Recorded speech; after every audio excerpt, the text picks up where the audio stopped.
Baik, shalom ibu guru dan teman-teman. Perkenalkan, nama saya Auxiliary Service Rasanap kelas 10 IPA 3 SMA Kristen Mercusuar Kupang. Baik, di video ini saya akan membahas atau menjelaskan materi tentang bakteri dan protista. Baik, yang pertama saya akan menjelaskan tentang materi bakteri. Baik, jadi bakteri itu merupakan mikroorganisme bersel satu yang pada umumnya tidak memiliki klorofil, dan bakteri juga berproduksi dengan cara membelah diri. Bakteri ini merupakan prokariotik, jadi tidak semua bakteri memiliki membran inti sel. Baik, untuk struktur bakteri sendiri sangat sederhana. Tubuh bakteri terdiri dari dinding sel, membran plasma, dan sitoplasma. Ada juga struktur peptidoglikan yang digunakan untuk mengidentifikasi jenis bakteri menggunakan pewarna gram. Baik, jadi pewarna gram ini akan membagi bakteri menjadi dua kelompok, yaitu bakteri gram positif dan bakteri gram negatif. Baik, banyak juga bakteri yang bergerak dengan bantuan flagela. Baik, menurut letak dan susunannya, tipe flagela dibedakan menjadi 4, yaitu monotrik, lofotrik, amfitrik, dan paritrik. Baik, yang berikut itu yaitu bentuk bakteri. Bakteri memiliki 3 bentuk. Yang pertama yaitu bentuk bulat atau kokus. Baik, untuk contohnya yaitu ada monokokus, ada diplococcus, dan lain-lain. Untuk yang bentuk kedua yaitu bentuk batang atau basil, ya contohnya seperti monobacillus, diplobacillus, dan sebagainya. Baik, untuk yang terakhir yaitu bentuk spiral. Baik, untuk bentuk spiral dibedakan menjadi 3, yaitu vibrio, spiral, dan spiroseta. Baik, yang berikut kita akan masuk dalam reproduksi bakteri. Baik, untuk reproduksi bakteri dengan cara yang pertama itu pembelahan biner atau pembelahan secara langsung tanpa melalui metode pembelahan seperti pembelahan mitosis. Baik, untuk ini baik dari tahapan ini, dari satu sel dapat membentuk 2 individu, 4, 8, dan seterusnya.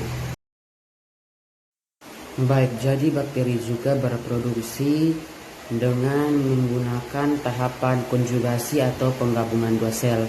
Baik, untuk jembatan yang menghubungkan 2 sel ini dinamakan piliseks. Jadi alat kelamin dari bakteri tidak bisa ditentukan. Baik, yang berikut kita masuk ke dalam pengklasifikasian bakteri. Ada 5, yaitu yang pertama proteobakteri. Untuk proteobakteri ini digolongkan lagi atau dibedakan lagi menjadi 3 bagian, yaitu yang pertama bakteri ungu, yang kedua proteobakteri komeautotrof, dan proteobakteri kemoheterotrof. Baik, untuk pengklasifikasian bakteri yang kedua yaitu bakteri gram positif, yang ketiga yaitu spiroseta, yang keempat yaitu chlamydia, dan yang kelima atau yang terakhir yaitu cyanobacteria. Baik, kita masuk ke dalam peranan bakteri dalam kehidupan manusia. Baik, untuk yang menguntungkan yaitu bakteri sebagai dekomposer untuk menguraikan sisa-sisa bahan organik, sedangkan yang merugikan yaitu bakteri atau beberapa bakteri menempel pada tubuh kita. Ada bakteri yang menguntungkan dan yang merugikan, yaitu ada bakteri yang menjadi sumber penyakit pada manusia. Baik, yang berikut saya akan membahas tentang protista.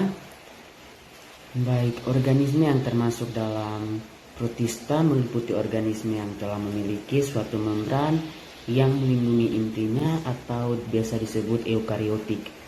Anggotanya berukuran mikroskopis, menyerupai jamur, ada juga yang menyerupai tumbuhan dan menyerupai hewan.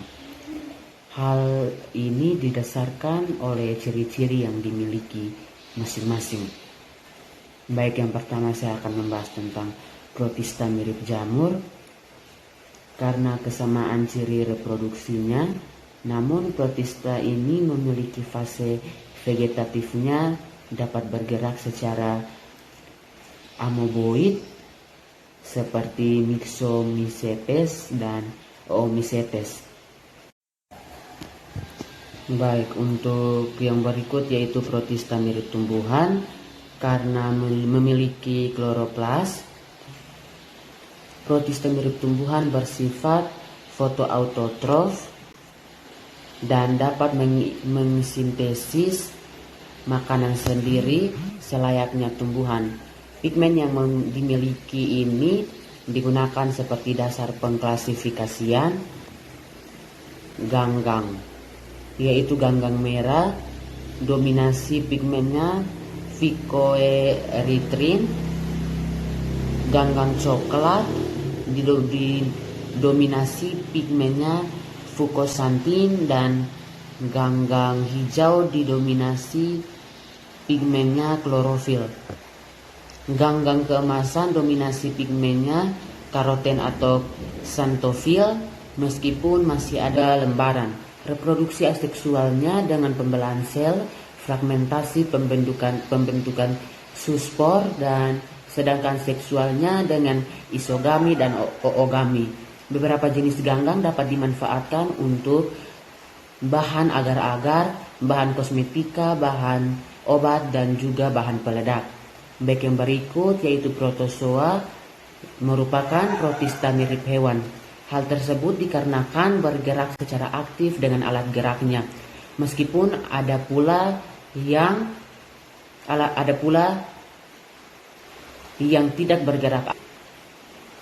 Adanya alat gerak ini digunakan untuk